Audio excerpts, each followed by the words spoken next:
ಈಗ ಸಿಎಂ ಸಿದ್ದರಾಮಯ್ಯ ನಾನೇ 5 ವರ್ಷ ಮುಖ್ಯಮಂತ್ರಿ ಅಂತ ಹೇಳಿದ್ದಾರೆ. ಸಾಕಷ್ಟು ಚರ್ಚೆಗಳಿತ್ತು. ಡೆಲ್ಲಿಲಿ ಹೋಗಿ ವರಿಷ್ಠರು ಕೂಡ ಭೇಟಿಯಾಗಿದ್ದಾರೆ.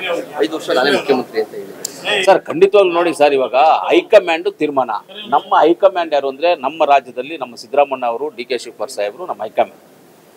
ನಮ್ಮ ಕೇಂದ್ರದಲ್ಲಿ ಡೆಲ್ಲಿನಲ್ಲಿ ನಮಗೆ ನಮ್ಮ ನಾಯಕರು ಖರ್ಗೆ ಸಾಹೇಬರು, ಸುರ್ಜೇವಾಲಾ ಅವರು, ರಾಹುಲ್ ಗಾಂಧಿ ಅವರು ಅಂಡ್ ವೇಣುಗೋಪಾಲ್ ಅವರು, ಅವರೆಲ್ಲ ಏನು ತೀರ್ಮಾನ ಮಾಡ್ತಾರೋ ಅದೇ ತೀರ್ಮಾನ ಆಗೋದು, ಅದೇ ತೀರ್ಮಾನ ಆಗೋದು. ಅದನ್ನು ಬಿಟ್ಟು ನಾವು ಯಾರು ಏನೇ ಹೇಳಿದ್ರು ಅದು ಯಾವುದು ಒರಿಜಿನಲ್ ಅಲ್ಲ, ಯಾವುದು ಒರಿಜಿನಲ್ ಅಲ್ಲ. ಅಂದರೆ ಅವ್ರು ತೀರ್ಮಾನ ಮಾಡಿದ್ದೆ ಫೈನಲ್ಲು. ಅವ್ರು ತೀರ್ಮಾನ ಮಾಡಿ ಫೈನಲ್ ಆಗುವಂಥದ್ದನ್ನು ನಾವು ಯಾಕೆ ಮಾತಾಡಬೇಕು? ನಾವು ಮಾತಾಡಬಾರ್ದು ಅದ್ರ ಬಗ್ಗೆ. ಈಗಂತೂ ಸದ್ಯಕ್ಕಂತೂ ನಾನು ಹೇಳ್ತೀನಿ, ಮುಖ್ಯಮಂತ್ರಿ ಸೀಟು ಖಾಲಿ ಇಲ್ಲ. ಸಿದ್ದರಾಮಯ್ಯ ಅವ್ರು ಇದ್ದಾರೆ, ರೈಲ್ ಇಂಜನ್ನು, ಬೋಗಿಗಳೆಲ್ಲ ಬಂದ್ಬಿಟ್ಟು ಮಿನಿಸ್ಟರ್ಸು, ನಾವೆಲ್ಲ MLAs ಅದರಲ್ಲಿ ಕೂತಿದ್ದೀವಿ, ಹೋಗ್ತಾ ಇದೀವಿ ಸುಗಮವಾಗಿ, ಚೆನ್ನಾಗಿ, ಆರಾಮಾಗಿ, ಸೂಪರ್ ಆಗಿ ಹೋಗ್ತಾ ಇದೆ. ಏನು ಅಡುಕು ತಡ್ಕೋಗಿಲ್ಲ. ಸಿಎಂ ಅವರು ಇನ್ನೂ ಮಾತಾಡ್ತಾರೆ ಸರ್, DKಶಿ ಅವರಿಗೆ ಶಾಸಕರ ಬೆಂಬಲ ಕಡಿಮೆ, ಸಿಎಂ ಆಗೋದಕ್ಕೆ ಇಲ್ಲ, ಆ ಥರ ಹೇಳಿರೋದನ್ನ ನಾವು ಕೇಳಿಲ್ಲ, ಆ ಥರ ಹೇಳಿರೋದನ್ನ ನಾವು ಕೇಳಿಲ್ಲ. ಆ ಥರ ಅವ್ರಿಗೆ ಶಾಸಕರ ಬೆಂಬಲ, ಇವ್ರಿಗೆ ಶಾಸಕರ ಬೆಂಬಲ ಅಂತಲ್ಲ ಸರ್. ಕಾಂಗ್ರೆಸ್ ಪಕ್ಷದ ಸಿದ್ಧಾಂತದಲ್ಲಿ, ಕಾಂಗ್ರೆಸ್ ಪಕ್ಷದ ಕೈ ಸಿಂಬಲಲ್ಲಿ ನಾವು ಯಾವ್ಯಾರು ಗೆದ್ದಿದ್ದೀವೋ ಅವರೆಲ್ಲದ ಪಕ್ಷದ ಪರವಾಗಿರ್ತೀವಿ, ಪಕ್ಷದ ಪರವಾಗಿ ದುಡಿದೀವಿ. ಪಕ್ಷ ಏನು ಮಾರ್ಗದರ್ಶನ ಕೊಡುತ್ತೆ ಆ ಮಾರ್ಗದರ್ಶನ ಪ್ರಕಾರ ಹೋಗ್ತೀವಿ. ಪಕ್ಷದ ಶಾಸಕರು ಹೇಳಿದ್ರು ಸರ್, DK ಶಿವಕುಮಾರ್ ಅವರು ಪಕ್ಷವನ್ನ ಕಟ್ಟಿದ್ದಾರೆ, ಅಧಿಕಾರಕ್ಕೆ ತಂದಿದ್ದಾರೆ, ಅವ್ರಿಗೂ ಒಂದು ಅವಕಾಶ ಈ ಅವಧಿಯಲ್ಲಿ ಸರ್. ಖಂಡಿತವಾಗ್ಲೂ DK ಶಿವಕುಮಾರ್ ಸಾಹೇಬರು ಪಕ್ಷದ ಅಧ್ಯಕ್ಷರಾಗಿ ಅವ್ರು ಎಷ್ಟು ಕಷ್ಟಪಟ್ಟರು, ಯಾವ ರೀತಿಯಲ್ಲಿ ಹೋರಾಟ ಮಾಡಿದ್ರು, ಹೆಂಗೆ ಮಾಡಿದ್ರು, ಏನು ಹೆಂಗೆ ಅನ್ನೋದು ಎಲ್ಲರಿಗೂ ಗೊತ್ತಿದೆ, ನನಗೂ ಗೊತ್ತಿದೆ ಅವ್ರು ಮಾಡಿದಂಥದ್ದನ್ನ. ನನಗೊಂದು ದಿವಸ ಒಂದು ಮಾತು ಹೇಳ್ತಾರೆ, ನೀವು DK ಶಿವಕುಮಾರ್ ಬಂದಾಗ, ಸಾಹೇಬರು ಬಂದಾಗ ಕೇಳಿ, ನೀವು ನನಗೊಂದು ಮಾತು ಹೇಳ್ತಾರೆ, ನೋಡೋ, ಇಡೀ ರಾಜ್ಯದಲ್ಲಿ ಅಲ್ಲ, ಇಡೀ ಭಾರತ ದೇಶದಲ್ಲೇ ನಿಮ್ಮ ಜಾತಿ ಜನಾಂಗದಲ್ಲಿ ತುಂಬಾ ಕೆಳಮಟ್ಟದ ಜಾತಿ ನಿಮ್ಮದು, ಹಲಮಾರಿ ಜನಾಂಗಕ್ಕೆ ಸೇರಿದ್ದವ್ರು ನೀವು.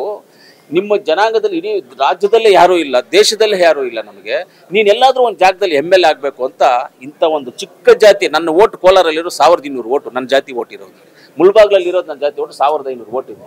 ನಾನು ಅಂಥ ಜಾಗದಲ್ಲಿ ಒಂದು ಜನರಲಲ್ಲಿ ನಾನು ಗೆಲ್ಲಬೇಕಂದ್ರೆ ಅಷ್ಟು ಈಸಿ ಅಲ್ಲ, ಜನರಲಲ್ಲಿ ಗೆಲ್ಲುವಂಥದ್ದು ಈಸಿ ಅಲ್ಲ. DK ಶಿವಕುಮಾರ್ ಸಾಹೇಬರು ಇಂಥ ಜನಾಂಗದವರು ಒಬ್ರು ಇರಬೇಕು ಅಂತ ನನ್ನನ್ನು ಗುರುತಿಸಿ ನನಗೆ ಹೇಳಿದ್ದಾರೆ.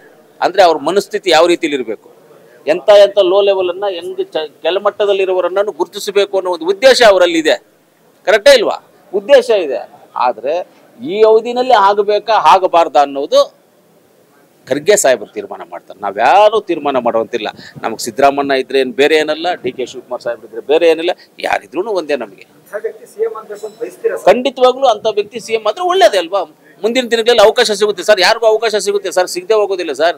ನಾನು 2013 MLA ಆದೆ, 18 ನಾನು ಅಪ್ಲಿಕೇಶನ್ ರಿಜೆಕ್ಟ್ ಆಯಿತು, ಸ್ಕೂಟಿನಲ್ಲಿ ರಿಜೆಕ್ಟ್ ಆದೆ, 23 MLA ಆಗಿಲ್ವಾ? ವೆಯ್ಟ್ ಮಾಡಿದೆ ಸರ್. ವೆಯ್ಟ್ ಮಾಡಿದ್ದಕ್ಕೆ ನನಗೆ ಪ್ರಸಾದ ಸಿಕ್ತು.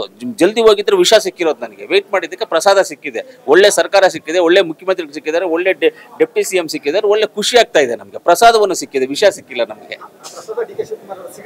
ಖಂಡಿತವಾಗ್ಲೂ ದೇವ್ರ ದಯದಿಂದ ಪ್ರಸಾದಗಳು ಎಲ್ರಿಗೂ ಸಿಗುತ್ತೆ, ಅವ್ರಿಗೆ ಅಂತಿಲ್ಲ, ನಮ್ಮೆಲ್ಲರಿಗೂ ಸಿಗ್ತದೆ. DK ಶಿವಕುಮಾರ್ ಸಾಹೇಬರು ಮುಂದಿನ ದಿನಗಳಲ್ಲಿ ಒಳ್ಳೇದಾಗುತ್ತೆ, ಅವ್ರಿಗೆಲ್ಲ ತೊಂದರೆ ಅದು ಅವ್ರನ್ನೇ ಕೇಳಬೇಕು, ಹೈಕಮಾಂಡ್ ಅನ್ನು ಕೇಳಬೇಕು, ನಮ್ಮನ್ನು ಕೇಳಿ ನಮಗೆ ಗೊತ್ತಾಗೋದು ಇಲ್ಲ, ಅದು ಗೊತ್ತಿಲ್ಲ ಸರ್. ಅದು ನಮ್ಮ ಖರ್ಗೆ ಸಾಹೇಬರು, ರಾಹುಲ್ ಗಾಂಧಿ ಸಾಹೇಬರು ತೀರ್ಮಾನ ಮಾಡೋದು ಸರ್. ಈ ಟರ್ಮಲ್ಲಿ ಆಗ್ಬೇಕಾ, ನೆಕ್ಸ್ಟ್ ಆಗ್ಬೇಕಾ, ಹೆಂಗೆ ಅನ್ನೋದನ್ನಂತೆ.